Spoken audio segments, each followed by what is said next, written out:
Hi friends, welcome back to my YouTube channel. ಹೇಗಿದ್ದೀರಾ ಎಲ್ಲರೂ? I hope ನೀವೆಲ್ಲರೂ ಚೆನ್ನಾಗಿದ್ದೀರಾ ಅಂತ ಅಂದ್ಕೊಂಡು ವಿಡಿಯೋನ ಸ್ಟಾರ್ಟ್ ಮಾಡ್ತೀನಿ. ಯಾರೆಲ್ಲ ನನ್ನ ಚಾನಲ್ನ ಇನ್ನೂ ಸಬ್ಸ್ಕ್ರೈಬ್ ಆಗಿಲ್ವೋ ಬೇಗ ಬೇಗ ಹೋಗಿ ಸಬ್ಸ್ಕ್ರೈಬ್ ಆಗಿ. ಅಂದರೆ ಮಾರ್ನಿಂಗ್ ಲಾಗ್ ಆಗಿರುತ್ತೆ. ಬೆಳಗ್ಗೆನೇ ಎದ್ದು ಎಲ್ಲರೂ ಕೂಡ ಫ್ರೆಶ್ ಅಪ್ ಕೂಡ ಆಗಿ ಹಾಗೆಯೇ ನಾವು ಇಲ್ಲಿ ಅಡುಗೆನ ಮಾಡ್ತಾ ಇರುವಂಥದ್ದು ನೋಡಿ. ನಮ್ಮ ಆಂಟಿ ಮುದ್ದೆ ತಿರುಗಿಸ್ತಾ ಇದ್ದಾರೆ. ನಾವು ಹಬ್ಬಕ್ಕೆ ಏನೆಲ್ಲ ಮಾಡಿದ್ವಿ ಅಂತಂದರೆ ಬಿರಿಯಾನಿ, ಕಬಾಬು, ಹಾಗೆಯೇ ಚಿಕನ್ ಸಾಂಬಾರು, ಮಟನ್ ಸಾಂಬಾರು, ಆಮೇಲೆ ಮುದ್ದೆ, ಅನ್ನ, ಸಾಂಬಾರು, ಮೊಟ್ಟೆ, ಈ ರೀತಿಯಾಗಿ ನಾವು ಅಡುಗೆನ ಮಾಡ್ಕೊಂಡಿರುವಂಥದ್ದು. ಸ್ವಲ್ಪ ಜಾಸ್ತಿ ಜನ ಇದ್ದಿದ್ದರಿಂದ ನಾವು ಹೊರಗಡೆನೇ ಒಲೆನ ಇಟ್ಕೊಂಡು ಅಡುಗೆನ ಮಾಡ್ಕೋತಾ ಇದ್ದೀವಿ. ಎಲ್ಲರೂ ಕೂಡ ತುಂಬ ಜಾಸ್ತಿ ಜನ ಇದ್ದಿದ್ದರಿಂದ ಅಡುಗೆನ ಹೊರಗಡೆನೇ ಮಾಡ್ಕೊತಾ ಇರುವಂಥದ್ದು ನಾವು. ಏಕೆಂತಂದರೆ ಈ ವರ್ಷ ಯುಗಾದಿ ಹಬ್ಬ ಸಂಡೇ ಬಂದಿದ್ದರಿಂದ ಸೋಮವಾರ ಯಾರು ಮಟನ್ ಚಿಕನ್ ತಿನ್ನೋದಿಲ್ಲ. ಹಾಗಾಗಿ ಮಂಗಳವಾರ ಎಲ್ಲರೂ ಕೂಡ ಚಿಕನ್ ಮಟನ್ನು ಮಾಡಿರುವಂಥದ್ದು. ಹೊಸದಕ್ಕೆ ಬಂದಿದ್ದರಿಂದ ನಾವು ಮಂಗಳವಾರ ಹೊಸದಕ್ಕನ್ನ ಮಾಡ್ತಾ ಇರುವಂಥದ್ದು. ಏಕೆಂದರೆ ಸೋಮವಾರ ತಿನ್ನೋದಿಲ್ಲ, ಹಾಗಾಗಿ ಮಂಗಳವಾರನೇ ನಾವು ಮಾಡ್ತಾ ಇರುವಂಥದ್ದು. ಈ ರೀತಿಯಾಗಿ ಎಲ್ಲರೂ ಕೂಡ ಸೇರಿಕೊಂಡು ಅಡುಗೆನ ಮಾಡ್ತಾ ಇದ್ದಾರೆ. ಎಲ್ಲರೂ ಕೂಡ ನೋಡಿ, ಹರೀಶಾ, ನಮ್ಮ ಕಾವ್ಯ ಯಾವ ರೀತಿ ಕೂತಿದ್ದಾರೆ, ನಮ್ಮ ಮುಂಚೆ ಅಡುಗೆನ ಮಾಡ್ತಾ ಇದ್ದಾಳೆ.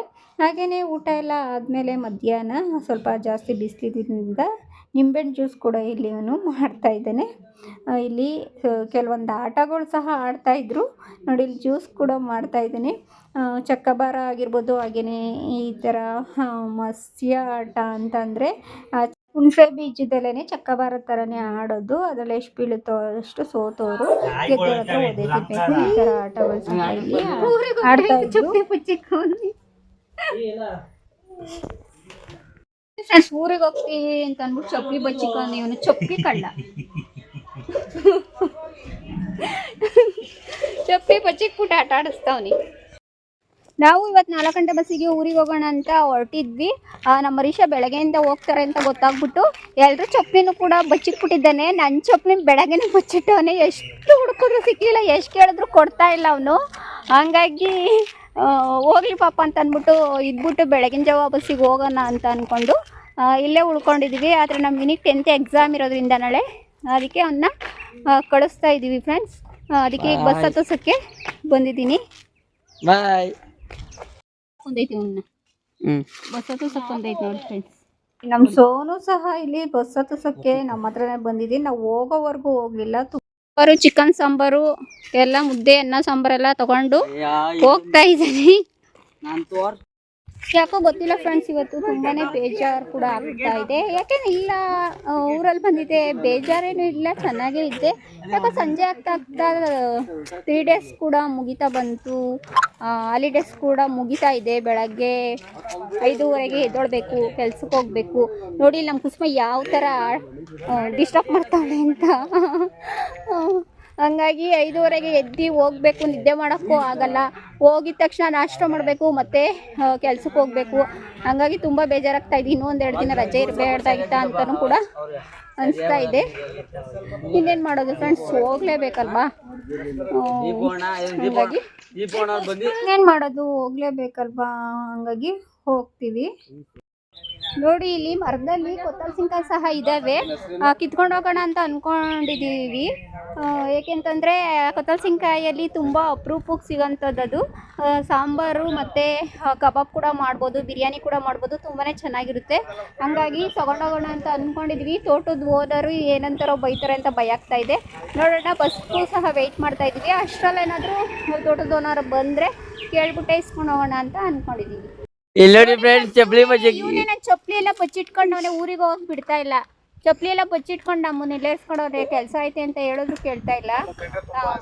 ಬಂದಾಗೆಲ್ಲ ಇದೇ ಥರ ಮಾಡ್ತಾನೆ, ಎಷ್ಟು ಹೇಳಿದ್ರು ಕೊಡ್ತಾ ಇಲ್ಲ. ನೋಡಿ ಏನು ಮಾಡಿದ್ದಾನೆ ಅಂತ. ಯಾವಾಗ ಬಂದರೂ ಇದೇ ಥರ ಮಾಡ್ತಾನೆ. ಯಾವ ರೇಂಜಲ್ಲಿ ಚಪ್ಪಲಿಗಳನ್ನ ಬಚ್ಚಿಟ್ಟಿದ್ದಾನೆ ಅಂತ ಅಂದ್ಬಿಟ್ಟು ಬೆಳಗಿಂದ ಹುಡುಕಿದ್ರು ಸಿಗಲಿಲ್ಲ. ಬಾಕ್ಸ್ ಕೆಳಗಡೆ ಹಾಕ್ಬಿಟ್ಟು ಅದ್ರ ಮೇಲೆ ಇಟ್ಟಿಗೆ ಕೂಡ ಜೋಡಿಸಿ ಇಟ್ಟಿದ್ದಾನೆ. ಗೊತ್ತಾಗೇ ಇಲ್ಲ ನಮಗೆ. ಅಷ್ಟೆಲ್ಲ ಹುಡುಕಿದ್ರು ನೋಡಿ ಯಾವ ಥರ ನಗ್ತಾ ಇದ್ದಾನೆ ಅಂತ. ಅದರಲ್ಲೂ ಸಹ ಬೈಯೋದು ಬೇರೆ ಅವನು ನಮಗೆ. ಅವಾಗ ಬಂದ್ರು ಅಷ್ಟೇನೆ, ಹೋಗ್ತೀವಿ ಅಂತ ಗೊತ್ತಾದ್ರೆ ಸಾಕು ಈ ಥರ ಚಪ್ಪಲಿಗಳನ್ನ ಬಚ್ಚಿಕೋದು, ಹಾಗೇನೆ ಮುನ್ಸ್ಕೊಳ್ಳೋದು, ಹಾಗೇನೆ ಬೈಯೋದು, ಈ ಥರ ಎಲ್ಲ ಮಾಡ್ತಾನೆ. ಅದೇನಪ್ಪ ಆ ಥರ ಮಾಡ್ತಾನೆ ಗೊತ್ತಿಲ್ಲ. ವೇಟ್ ಮಾಡಿ ಮಾಡಿ ಸಾಕಾಯಿತು, ಬಸ್ ಅಂತೂ ಬರಲಿಲ್ಲ. ಅದಕ್ಕೆ ನಮ್ಮ ಮಿನಿನ ತಗೊಂಡು ಕಳಿಸಿ ಅಲ್ಲಿಂದ ಬಸ್ಸಾಗೆ ಕಳಿಸಿದ್ವಿ. ಮನೆಗೆ ಬಂದು ಕಾಫಿ ಕೂಡ ಕುಡಿತಾ ಇದ್ದೀವಿ. ಕಾಫಿ ಕುಡ್ಕೊಂಡು ಅದರಲ್ಲೂ ತರಲೆನ ಮಾಡ್ತಾ ಇದ್ದೇನೆ. ಹಾಗೆಯೇ ಇಲ್ಲಿ ನಮ್ಮ ಮಂಜುದು ವೆಡ್ಡಿಂಗ್ ಆ್ಯನಿವರ್ಸರಿ ಸಹ ಇತ್ತು. ಅದನ್ನು ಕೂಡ ಮುಗಿಸ್ಕೊಂಡು ಹಾಗೆ ಬೆಳಗಿನ ಜಾವ ಬಸ್ಸಿಗೆ ಹೋಗೋಣ ಅಂತ ಅಂದ್ಕೊಂಡಿದ್ವಿ. ಬೆಳಗಿನ ಜಾವನ ಬಸ್ ಬರುತ್ತೋ ಇಲ್ವೋ ಗೊತ್ತಿಲ್ಲ. ಅವಳು ವೆಡ್ಡಿಂಗ್ ಆ್ಯನಿವರ್ಸರಿ ಇದ್ದಿಂದ ಸ್ಯಾರಿ ಕೂಡ ಹಾಕ್ಕೊಂಡಿದ್ಲು. ನಮ್ಮ ಕಾವ್ಯನ ಶ್ರುತಿ ರೆಡಿ ಕೂಡ ಮಾಡ್ತಿದ್ದಾರೆ. ಹಾಗೆ ನಮ್ಮ ಆಂಟಿ ಪಾಪು ಕೂಡ ರೆಡಿ ಮಾಡ್ತಾ ಇರುವಂಥದ್ದು. ನೋಡಿ, ಇವನು ಇಲ್ಲೂ ತರಲೆ ಮಾಡ್ತಾನೆ, ಎಲ್ಲದಕ್ಕೂ ಅಡ್ಡ ಬರ್ತಾನೆ, ತುಂಬ ತರಲೆ ಮಾಡ್ತಾನೆ. ಯಾವಾಗ ಹೋದ್ರೂ ಇದೇ ಥರ ಮಾಡ್ತಾನೆ ಅವನು. ನೋಡಿ, ಈಗ ನಾವು ಇಲ್ಲಿ ಸಿಂಪಲ್ಲಾಗಿ ಒಂದು ವೆಡ್ಡಿಂಗ್ ಆ್ಯನಿವರ್ಸರಿ ಕೂಡ ಆಚರಣೆ ಕೂಡ ಮಾಡ್ತಾ ಇರುವಂಥದ್ದು. ಒಂದು ಸಣ್ಣದು ಸಿಂಪಲಾಗಿ ಕೇಕ್ನ ಕಟ್ ಮಾಡಿಸಿ ವೆಡ್ಡಿಂಗ್ ಆ್ಯನಿವರ್ಸರಿನ ಈ ರೀತಿಯಾಗಿ ಮಾಡ್ತಾ ಇದ್ದೀವಿ. ಪಾಪು ಕೂಡ ತುಂಬಾ ಭಯಪಟ್ಕೊತು. ಏಕೆಂದರೆ ಸ್ಪ್ರೇ ಎಲ್ಲ ಹೊಡಿಬೇಕಾದ್ರೆ ತುಂಬಾ ಹೆದರ್ಕೊಂಡು ಅಳ್ತಾನೂ ಇದ್ದ ಕೂಡ. ಈ ರೀತಿಯಾಗಿ ನಾವು ವೆಡ್ಡಿಂಗ್ ಆ್ಯನಿವರ್ಸರಿನ ಆಚರಣೆ ಕೂಡ ಮಾಡ್ಕೊಂಡ್ವಿ. ನೋಡೋಣ ಬೆಳಗ್ಗೆ ಬಸ್ಸು ಬರುತ್ತೋ ಇಲ್ವೋ ಗೊತ್ತಿಲ್ಲ. ಕೆಲ್ಸಕ್ಕೆ ಬೇರೆ ಹೋಗಬೇಕು, ಏನಾಗುತ್ತೆ ಏನು ಅಂತಲೂ ಗೊತ್ತಿಲ್ಲ. ಬೆಳಗ್ಗೆ ಬೇರೆ ಬೇಗ ಎದ್ದೇಳಬೇಕು. ಹಾಗಾಗಿ ಇವಾಗ ವೆಡ್ಡಿಂಗ್ ಆ್ಯನಿವರ್ಸರಿ ಏನೋ ಮುಗೀತು. ಸ್ವಲ್ಪ ಊಟ ಕೂಡ ಮಾಡಿ ಬೇಗನೆ ಮಲ್ಕೋಬೇಕು. ಈ ವಿಡಿಯೋ ಇಷ್ಟ ಆಗಿದ್ರೆ ದಯವಿಟ್ಟು ಲೈಕ್ ಮಾಡಿ, ಶೇರ್ ಮಾಡಿ, ಸಬ್ಸ್ಕ್ರೈಬ್ ಮಾಡಿ. Thank you.